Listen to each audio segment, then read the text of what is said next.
आणि आता एक धक्कादायक बातमी आहे। म्यानमार, थायलंड, लाओस या 3 देशांच्या सीमेलगतच्या गोल्डन ट्रायंगल परिसरामध्ये 25 ते 30 तरुणांना ओलीस ठेवल्याचा प्रकार बीडमधील ज्या तरुणामुळे समोर आला त्या तरुणानं आणखी एक धक्कादायक प्रकार सांगितलाय।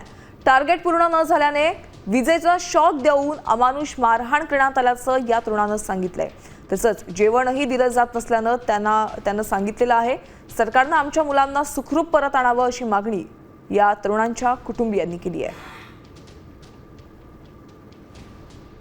बीडमध्ये आम्ही सायबरमध्ये कंप्लेंट पण केली, तर तिथे टास्क फोर्स अशी निर्माण झाली आहे। ते म्हणले की ते टास्क फोर्स ऍड केलाय, त्याच्यात ते पण कारवाई करतील लवकरात लवकर।